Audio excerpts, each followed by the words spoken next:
बिहार से इस वक्त में एक बड़ी खबर निकल करके सामने आ रही है। नीतीश कुमार ने अपनी पार्टी से 11 नेताओं को बाहर निकाल दिया है, क्योंकि चुनाव में वो पार्टी को हराने का काम कर रहे थे। एक नारा चल रहा है, खबर सामने आई है, एक वरिष्ठ पत्रकार है बिहार के, उन्होंने कहा है कि एक नारा चल रहा है, लालटेन ही तीर है, तीर ही लालटेन है। इसका क्या मतलब है और क्यों ये नारा चलाया जा रहा है, इसको भी समझेंगे। और दूसरी तरफ एनडीए के अंदर जिस तरीके से अंतर्कलह मची हुई है, इसका क्या असर पड़ेगा। और तेजस्वी यादव से कई नेता मिलने के लिए पहुंचे हैं। तेजस्वी यादव के ऑफिस पर, उनके मुख्यालय पर, आरजेडी मुख्यालय पर लगातार नेताओं का तांता लगा हुआ है। और अभी कुछ देर पहले एक बड़ी खबर सामने आई, जहां पर पूर्व सांसद रामा सिंह वो मिलने के लिए तेजस्वी यादव से पहुंचे हैं। तो सबसे बड़ी बात यह है कि चुनाव में लोग भांपते हैं, कोई पत्रकार क्या कह रहा है, कोई सर्वे क्या कह रहा है, उससे ज्यादा नेताओं को पता होता है कि जमीनी हकीकत क्या है, जमीनी हवा का रुख इस वक्त में किस तरफ है, ये नेताओं को ज्यादा पता होता है। और बहुत सारे नेता चुनाव से पहले वो कोशिश करते हैं कि कहीं ना कहीं अपना जुगाड़ कर लिया जाए, क्योंकि सरकार इधर बन रही है या उधर बन रही है, इसीलिए नेता इधर से उधर, उधर से इधर छोड़ करके भागते हैं। सबसे पहले आप जरा ये तस्वीर देखिए। कुछ देर पहले ये तस्वीर निकल करके सामने आई और इस तस्वीर में जो है वो कहा जा रहा है, एक समाचार एजेंसी आईएनएस की तरफ से ये तस्वीर ट्वीट करके कहा गया, जिसमें फॉर्मर एमपी है, सांसद है एलजेपी रामविलास पासवान के, यानी चिराग पासवान के, रामा सिंह, और वो तेजस्वी यादव से मिलने के लिए पहुंचे हैं। इसके साथ में एक और खबर देखिए, ये भी 25 अक्टूबर की खबर है, यानी कल देर शाम 7:18 पर इसको ट्वीट करके कहा गया कि वसीम अंसारी, वो समता पार्टी के प्रेसिडेंट, वो आरजेडी के अंदर शामिल हो गए हैं। तेजस्वी यादव की मौजूदगी में उन्होंने आरजेडी में शामिल हो गए हैं, आरजेडी ज्वाइन कर ली है। इसके साथ साथ अभी कुछ देर पहले जब ये खबर हम लोग कर रहे थे, उस वक्त में खबर सामने आई, आरजेडी ने एक और ट्वीट किया 2:39 पर 26 अक्टूबर को, आज अभी कुछ देर पहले, सारण में जदयू के नेता और जिला अध्यक्ष अल्ताफ आलम राजू ने तेजस्वी यादव की मौजूदगी में आरजेडी ज्वाइन कर ली है, आरजेडी के अंदर ये शामिल हो गए हैं। एक तरफ तो ये लंबी फहरिस्त है जहां पर बड़े बड़े नेता, सांसद, जिला अध्यक्ष, पार्टी के अध्यक्ष वो पहुंच रहे हैं, तेजस्वी यादव से मुलाकात कर रहे हैं, आरजेडी में शामिल हो रहे हैं। और दूसरी तरफ ये लिस्ट आप देखिए, जेडीयू की तरफ से 11 नेताओं को बाहर का रास्ता दिखा दिया गया है। ये 11 नेताओं की लिस्ट है। 25 तारीख को शाम को ये लिस्ट जारी की गई है, जिसमें कहा गया है कि बिहार विधानसभा चुनाव के अंदर ये पार्टी की विचारधारा और पार्टी विरोधी गतिविधियों और संगठनात्मक आचरण के विरुद्ध जो है वो कार्य कर रहे थे, और इसलिए इनके खिलाफ कार्रवाई हुई है। इनको तत्काल पार्टी की प्राथमिक सदस्यता से निलंबित करते हुए पार्टी से निष्कासित कर दिया गया है। और इसमें नीचे 11 नेताओं के नाम दिए गए हैं। शैलेंद्र कुमार हैं, पूर्व मंत्री हैं मुंगेर से, संजय प्रसाद पूर्व सचिव हैं ये जमुई से, श्याम बहादुर सिंह सिवान से, रणविजय भोजपुर से, सुदर्शन कुमार ये बरबीघा से, और ये निर्दलीय चुनाव भी लड़ रहे हैं, अमर कुमार साहेबपुर बेगूसराय से, डॉक्टर आसामा परवीन मऊआ वैशाली से, लब कुमार औरंगाबाद से, आशा सुमन कटिहार से, दिवांशु भारद्वाज ये चंपारण से, विवेक शुक्ला ये सिवान से हैं। यानी बिहार के अलग अलग इलाकों से बड़े 11 नेताओं को बाहर कर दिया गया है। कोशिश की गई थी, आखिरी तक कोशिश की गई कि किसी तरीके से मना लिया जाए, लेकिन बात बन नहीं पाई और उसके बाद में बाहर का रास्ता दिखाना ही पड़ा।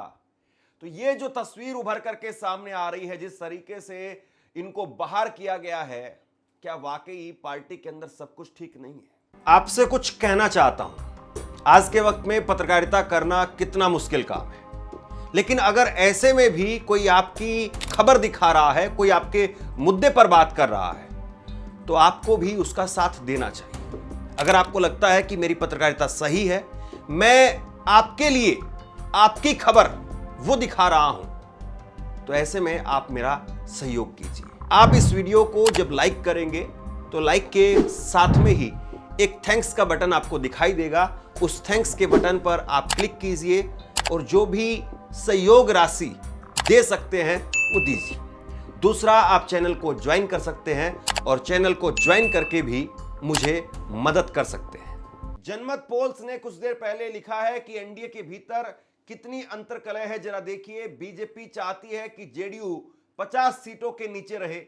ललन सिंह विजय सिन्हा को, ललन सिंह नीतीश कुमार के नेता हैं, केंद्रीय मंत्री हैं, और विजय सिन्हा बीजेपी के उप मुख्यमंत्री हैं बिहार के, उनको हराना चाहते हैं। नित्यानंद राय केंद्रीय मंत्री हैं और ये सम्राट चौधरी भाजपा के ही डिप्टी सीएम को हराना चाहते हैं, भाजपा के ही नेता नित्यानंद राय। चिराग पासवान वो मांझी परिवार को हराना चाहता है। संजय झा विजय चौधरी और विजेंद्र यादव को हारते हुए देखना चाहते हैं। जेडीयू किसी भी कीमत पर चिराग को 29 की 29 सीटों पर हराना चाहती है ताकि 2020 का हिसाब बराबर हो। अब आपको लग रहा होगा कि कुछ लोग तो कुछ लिख ही देते हैं, चुनाव का समय है, तो ऐसा तो नहीं है कि चुनाव के समय पर कोई होली दिवाली के गीत लिखेगा। राजनीतिक बातें लिखी जाएंगी, उन बातों में कई बार बढ़ा चढ़ा करके भी कुछ बातें लिखी जा सकती हैं। मैं आपको एक ट्वीट दिखाता हूं। ये आप देखिए, कन्हैया बेलारी हैं जो कि वरिष्ठ पत्रकार हैं बिहार के, और इन्होंने ट्वीट करके लिखा है कि चिराग द्वारा लड़ी जा रही 29 सीटों पर एक जबरदस्त नारा चल रहा है, तीर ही लालटेन है, लालटेन ही तीर है। यानी कहा जा रहा है कि भैया या तो आपको वोट देना है तो आप आरजेडी को दे दीजिए या जेडीयू को दे दीजिए, यानी तीर पर डाल दीजिए या लालटेन पर डाल दीजिए। और आपकी 29 सीटें हैं, उन 29 सीटों पर वहां पर चिराग पासवान ने उम्मीदवार उतारे हैं। इनमें 27 सीटें ऐसी हैं जो पिछली बार चिराग पासवान ने नीतीश कुमार को हराया था। तो अब की बार ये कहा जा रहा है कि इन 29 की 29 सीटों पर आप एक मुश्त आरजेडी को वोट दे दीजिए, क्योंकि यहां पर जेडीयू तो है नहीं। तो इसीलिए नारा दिया जा रहा है कि लालटेन ही तीर है, तीर ही लालटेन है। अब ये जो चीजें हैं ये नीचे जमीन पर कितनी उतरेंगी, ये सबसे बड़ा सवाल है। लेकिन जिस तरीके से माहौल बनता हुआ नजर आ रहा है, इसके बाद में फिर क्या ही कहा जाए। मनोज कुमार पत्रकार हैं बिहार से, उन्होंने लिखा है कि जेडीयू में राजपूत नेताओं का एक ग्रुप हुआ करता था। मंत्री लेसी सिंह, पूर्व मंत्री जय कुमार सिंह, पूर्व विधायक मंजीत सिंह, पूर्व विधायक राणा रणधीर सिंह चौहान सियासी सुख दुख के साथी। लेकिन जय कुमार सिंह और राणा रणधीर सिंह को टिकट नहीं मिला। इस बार सीट सहयोगी की झोली में गई है। 2020 में भी हारे थे। यानी जो बड़े कद्दावर नेता थे उनको या तो कोने में लगा दिया गया, किनारे कर दिया गया, या फिर उनकी सीट पर जो है वो दूसरे यानी बीजेपी या चिराग पासवान जो सहयोगी पार्टी है उनको टिकट मिल गया। ये जो है यहाँ पर कह रहे हैं। कल मोदी जी ने सर, अरे भाई, कल मोदी जी आए, प्रधानमंत्री जी आए, उनकी हर एक वाक्य, हर एक शब्द अगर आप सुनेंगे मोदी जी की तो नकारात्मक है और बिहार को बदनाम करने वाली बातें कही हैं उन्होंने। कोई भी बात जो है सकारात्मक फलदाय जो है, उन्होंने कुछ पॉजिटिव बातें नहीं की, केवल नकारात्मक बात की। अगर आप लोग एक एक वाक्य, एक एक शब्द उनके भाषण का अगर आप सुने तो केवल नकारात्मक बातें की हैं। प्रधानमंत्री जी से हम कहना चाहते हैं कि प्रधानमंत्री जी 11 साल से आप प्रधानमंत्री हैं, बिहार को आपने दिया क्या है? कुछ नहीं दिया।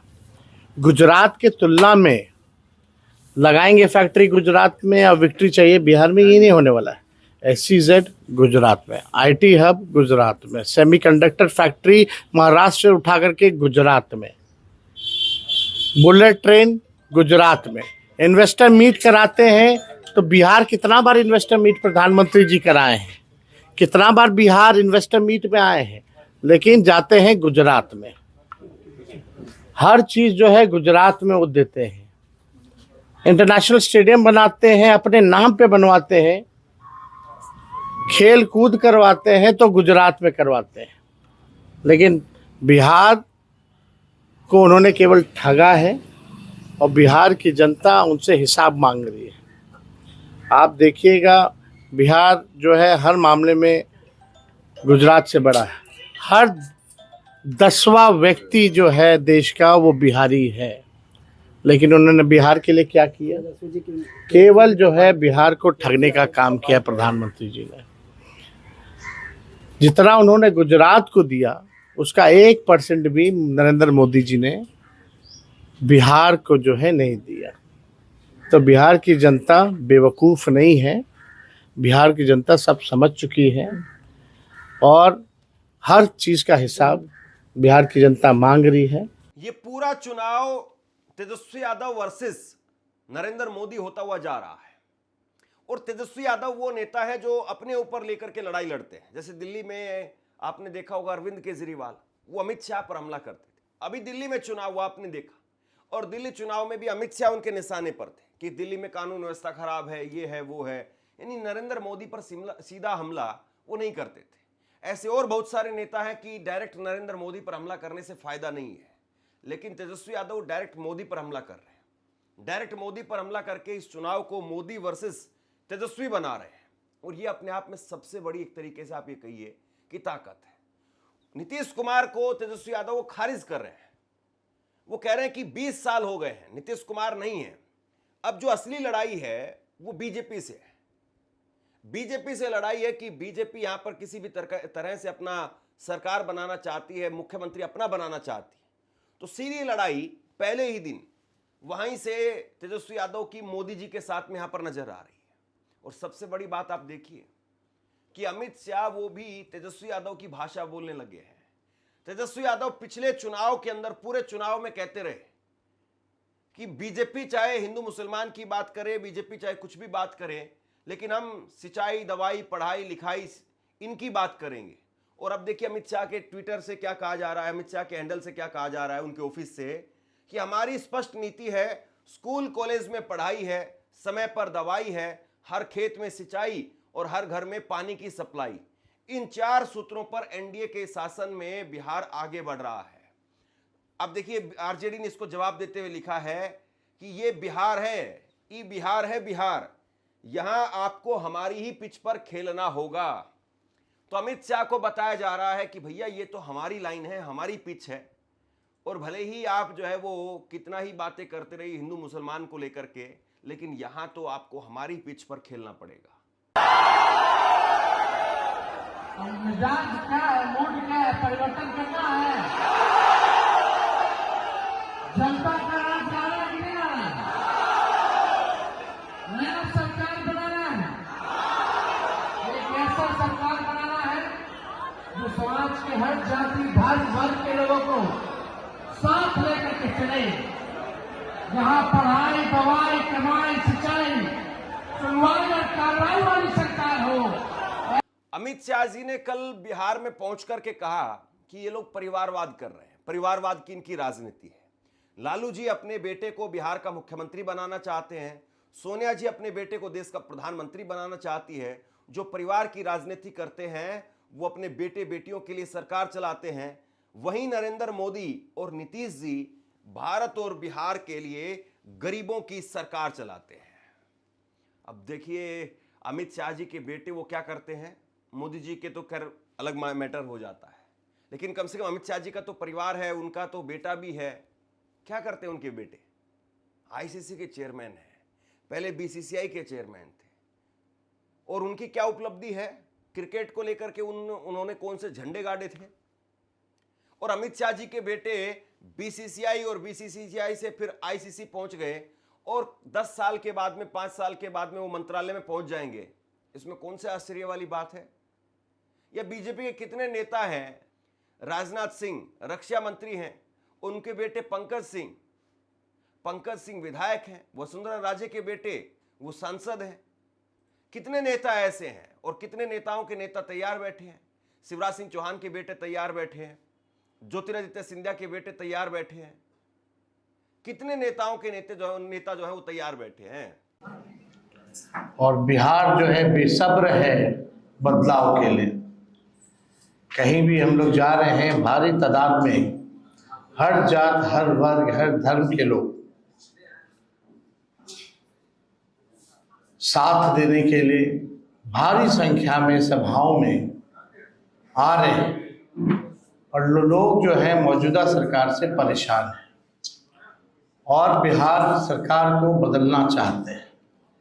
20 साल पुरानी विजनलेस खटारा जो सरकार है, भ्रष्टाचार, अपराध चरम पर हो गया है इनके रहते हुए, कहीं सुनवाई कार्रवाई नहीं हो रही है। और अमित शाह जी ने तो मना ही कर दिया कि भाई अब कारखाना नहीं लग सकता क्योंकि भूमि की कमी है, इंडस्ट्री नहीं लग सकता, उद्योग नहीं लग सकता क्योंकि भूमि की कमी है। तो लोग समझ चुके हैं भाजपा को, उनके चाल और चरित्र को, कि मोदी जी ने फैक्ट्रियां लगाई, SEZ लगाई, IT पार्क लगाई, सेमीकंडक्टर फैक्ट्रियां लगाई, स्टेडियम्स इंटरनेशनल लगाई, इन्वेस्टर मीट जो है सब कुछ गुजरात में, बल्कि बिहार का बजट भी शिक्षा चिकित्सा का गुजरात में खर्च कर रहे हैं। अब बिहार को केवल और केवल अंगूठा और ठेंगा दिखाने का काम किया है। तो बिहार के लोग बेसब्र हैं ये भ्रष्ट सरकार को बदलने के लिए। और आप सब लोगों को पता है कि अगर लंबे समय तक पानी अगर स्थिर रहे एक जगह तो वो सड़ जाता है, और एक ही ब्रांड का बीज अगर 20 साल तक खेतों में अगर आप रोपिएगा तो खेत भी बंजर हो जाता है, फसल नहीं आती है। तो बिहार की जनता बदलाव करेगी। तेजस्वी यादव एक तरफ प्रचार प्रसार के लिए जा रहे हैं, रोजाना 3, 4, 5 रैलियां उनकी रोजाना हो रही है। कल एक रैली रद्द भी हो गई थी, लेकिन बीजेपी पर लगातार अटैकिंग मोड में, चाहे वो प्रेस कॉन्फ्रेंस के जरिए हो, चाहे वो इंटरव्यू के जरिए हो, चाहे वो रैलियों के जरिए हो, और लगातार एक ही सवाल पूछ रहे हैं कि नीतीश कुमार को आप सीएम कब घोषित करेंगे। और बीजेपी, प्रधानमंत्री नरेंद्र मोदी, वो कह रहे हैं कि एक तरफ एनडीए है जिसमें सूझबूझ से भरा नेतृत्व है, और दूसरी तरफ लाठियां भाज रहा महालठबंधन है। इस लठबंधन में अटक दल है, लटक दल है, भटक दल है, झटक दल है और पटक दल है। यह प्रधानमंत्री की भाषा है। यानी खुद एनडीए बना करके बैठे हुए हैं, खुद बैसाखियों वाली सरकार चला रहे हैं। 2 बैसाखियां निकल गई तो मोदी जी की सरकार गिर जाएगी, और दूसरे को ज्ञान दे रहे हैं कि लटक बंधन है, पटक बंधन है, गठबंधन है, लठबंधन है। ये जो है वो दूसरे को बता रहे हैं। कमाल की बात है। क्या देश में गठबंधन की राजनीति पहले नहीं हुई? बीजेपी तो हमेशा से ही गठबंधन की राजनीति करती रही। नरेंद्र मोदी को गठबंधन की उतनी जरूरत नहीं पड़ी, लेकिन अब तो कम से कम उनको ये बात कहनी छोड़ देनी चाहिए, जब वो खुद बैसाखियों पर खड़े हैं। आज उनकी सरकार उनके पैरों पर नहीं खड़ी है, बीजेपी की सरकार बैसाखियों पर खड़ी है। और जिस दिन नीतीश कुमार और चंद्रबाबू नायडू की बैसाखी खिंची, उसी वक्त सरकार गिर जाएगी। लेकिन खैर, चुनाव की इस तनावपूर्ण माहौल के बीच में मुझे लगता है कि आपको रोजाना एक वीडियो वो जरूर देखनी चाहिए तेज प्रताप की। तेज प्रताप का जिस तरीके से माहौल चल रहा है, तेज प्रताप के वहां पर जिस तरीके से वीडियो रोजाना बन रही है, चुनाव का जो माहौल होता है वो उसको बिल्कुल हल्का कर देते हैं, डाउन कर देते हैं। यानी चुनाव का जो तनाव होता है उसको बिल्कुल खत्म कर देते हैं। बच्चे हो या 60 के, भैया तो ना, बच्चे हो या 60 के, बटन दबाओ 8 के, एकदम करम करम 8 नंबर पे बटन दबाना है और एकदम सीना मजबूत करके बूथ पे जाना है, क्योंकि तेजू भैया का जो है क्रमांक 8 पे आ गया है भैया। याद करके बीच में रहता हो, एकदम 8 के बीच वाला जो रहता है ना, बैलेंसिंग फैक्टर रहता है, सबको बैलेंस करके रखता है। बैलेंस गड़बड़ाएगा तो तेजे भैया बैलेंस करेंगे भैया। और अभी बिहार में बैलेंसिंग फैक्टर है, और हमारे तेज प्रताप भैया नेता के साथ साथ एक्टर हैं। तो भैया आप लोग जिताइए महुआ के बेटा, महुआ के हम नेता। एक्टर नहीं है, हम पॉलिटिशियन हैं। बहुत बहुत धन्यवाद। ये लड़ाई कुल मिलाकर के बीजेपी वर्सेस जेडीयू बनती जा रही है, और बीजेपी कुल मिलाकर के एक ही बात कह रही है कि भैया जंगल राज आ जाएगा। नीतीश कुमार वो सुशासन के प्रतीक हैं, और अगर तेजस्वी यादव की सरकार बनी तो जंगल राज फिर से आ जाएगा। लेकिन तेजस्वी वो कह रहे हैं कि नीतीश कुमार पलटी मार करके भाजपा में चले गए, और ये नीतीश कुमार ही हैं जिनकी वजह से बीजेपी यहां पर सरकार में है। अगर नीतीश कुमार साथ नहीं देते तो बीजेपी यहां पर नहीं आती। बीजेपी को अगर बिहार में किसी ने जगह दी है तो वह नीतीश कुमार है। जब हमारी सरकार थी तो किसी में हिम्मत नहीं थी कि कोई दंगा करवा ले। हम लोगों ने कभी भी घुटने नहीं टेके। बीजेपी वाले सबसे ज्यादा लालू यादव से डरते हैं। तेजस्वी ने कहा कि जो मुस्लिमों के मर्जी के खिलाफ कानून बीजेपी लेकर के आई है, हमारी सरकार बनने के बाद में उसे कूड़ेदान में फेंक देंगे। यानी वक्फ को लेकर के बात हो रही है। तेजस्वी मुसलमानों को लेकर के भी बैकफुट पर नहीं है, बल्कि उसी तरीके से लगातार हमला कर रहे हैं। अब देखना यह है कि जिस तरीके से उठापटक बिहार में मची हुई है, ऐसे में जनता का जनादेश वो किसको मिलता है। आज की तारीख में बिहार में कौन ऊपर है, कौन नीचे है। आप क्या सोचते हैं नीचे कमेंट बॉक्स में लिख करके जरूर बताइए। इस खबर को शेयर कीजिए। धन्यवाद।